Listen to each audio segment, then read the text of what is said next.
Cada criança no seu tempo, a importância de respeitar a individualidade no aprendizado. Leitura rápida. Principais pontos do artigo.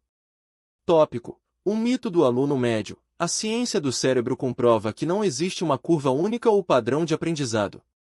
Padronizar é ignorar a neurobiologia. Tópico. Diferenças culturais e familiares. O contexto sociocultural de cada família define interesses, vocabulários e focos de curiosidade que devem ser acolhidos, não punidos.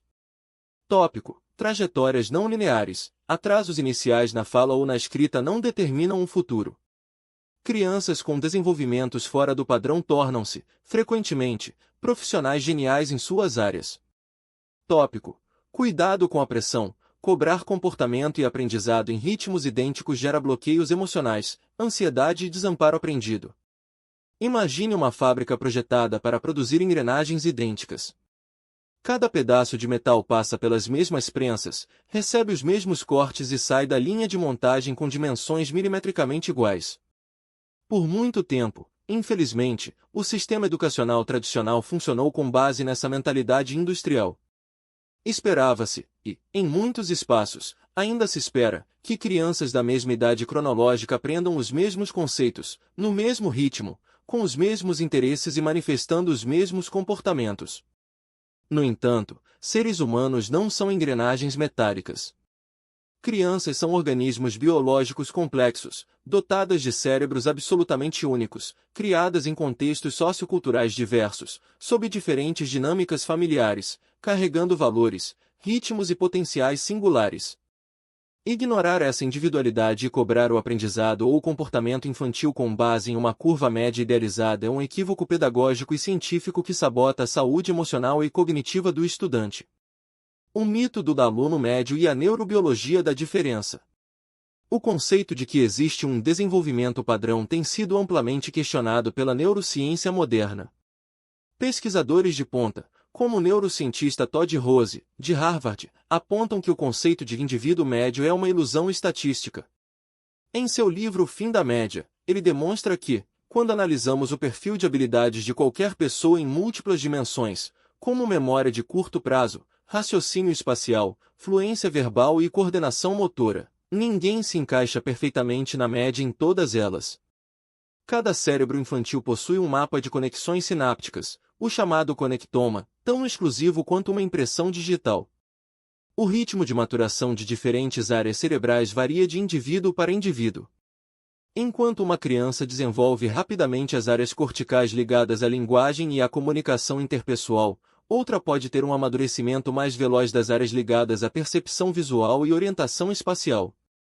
Ambas estão saudáveis, mas suas necessidades educacionais imediatas e formas de processar o mundo são distintas. Cultura familiar e valores, o ponto de partida do conhecimento.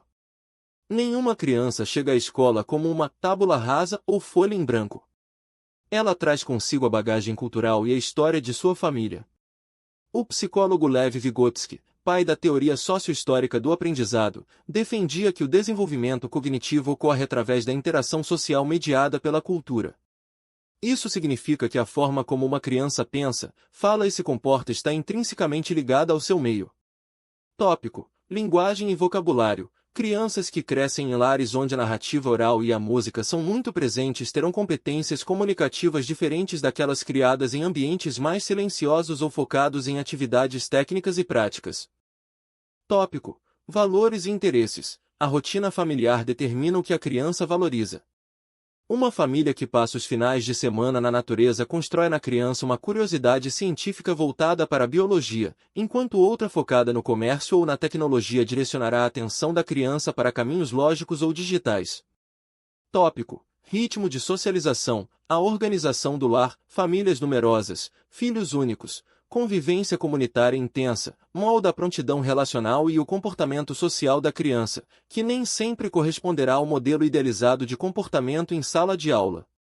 Cobrar que um grupo de 30 crianças manifeste o mesmo comportamento e interesse de forma homogênea é ignorar a riqueza de suas trajetórias socioculturais de origem. Trajetórias de desenvolvimento não lineares, exemplos reais. O desenvolvimento humano não é uma linha reta ascendente. Ele é dinâmico, feito de saltos, pausas e, muitas vezes, Compensações espetaculares.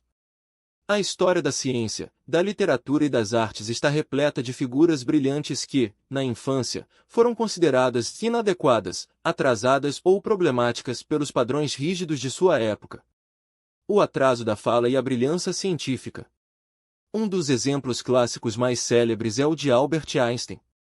O físico alemão demorou muito para começar a falar, levantando suspeitas de atraso mental grave entre seus familiares e professores.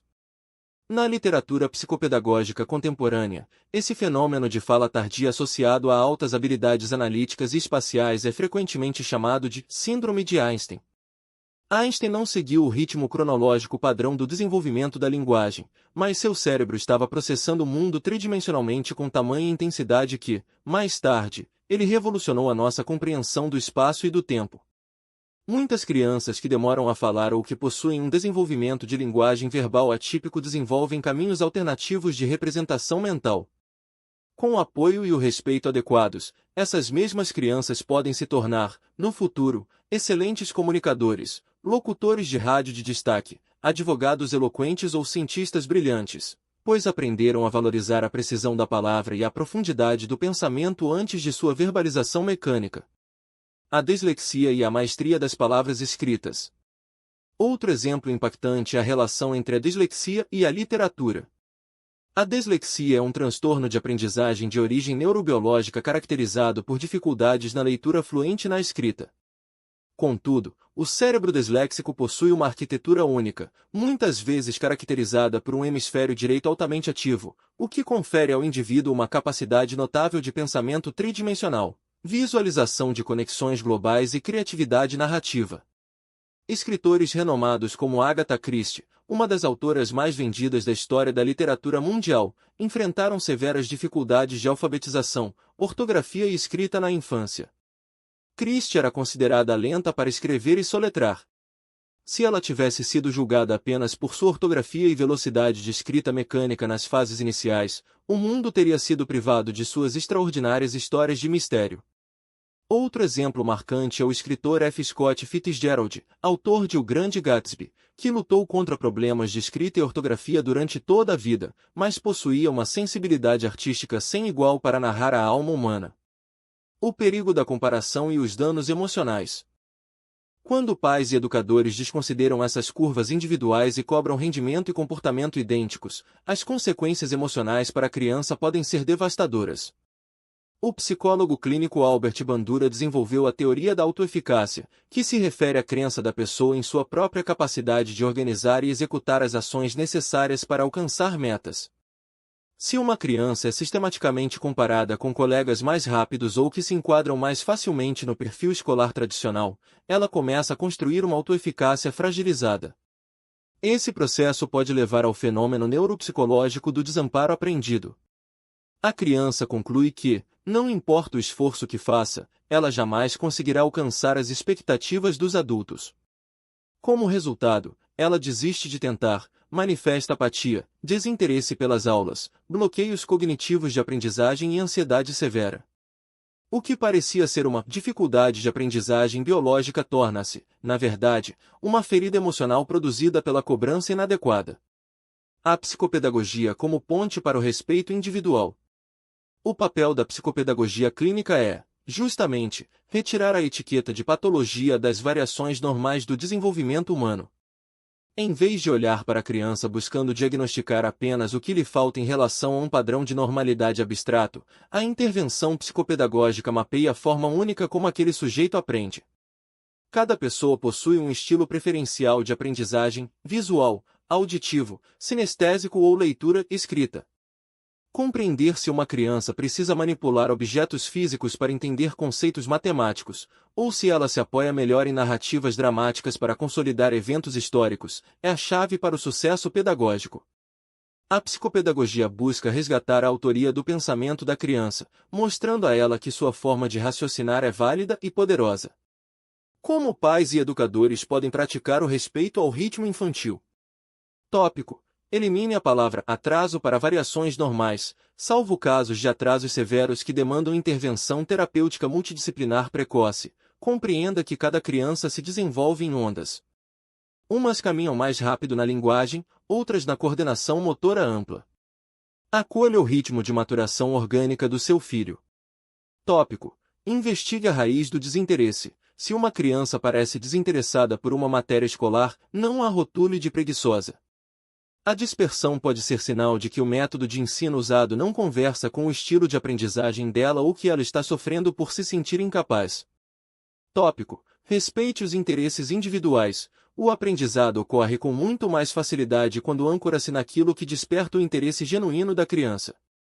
Se o seu filho é obcecado por dinossauros ou por astronomia, use esses temas como pontes para trabalhar matemática, história, leitura e escrita de forma integrada e contextualizada. Tópico: valorize os caminhos alternativos de solução. Se a criança chega ao resultado de um problema de forma diferente da convencional, não a obrigue a repetir o processo escolar padrão mecanicamente. Valorize a criatividade cognitiva e o pensamento divergente. Conclusão: educar não é moldar argila para preencher formas predefinidas. Educar é como cultivar um jardim. Um bom jardineiro não exige que a roseira floresça ao mesmo tempo que a tulipa, nem cobra que o cacto consuma a mesma quantidade de água que a samambaia. Cada planta possui necessidades, ritmos biológicos, belezas e defesas próprias. Respeitar as individualidades e os diferentes ritmos de aprendizagem das crianças, acima de tudo, um ato de inteligência pedagógica e de profundo amor. Ao abandonarmos as comparações injustas e a obsessão pela padronização acadêmica, permitimos que cada criança construa sua própria história de forma segura e autônoma, assegurando a ela não apenas o direito de aprender a ler e a calcular, mas o direito fundamental de ser feliz e de ter uma existência plena e realizada. Pague um cafezinho para o autor. Se este conteúdo foi útil para você, considere apoiar a manutenção do blog comprando um cafezinho simbólico para o autor. Escaneie o código acima ou copie a chave Pix abaixo.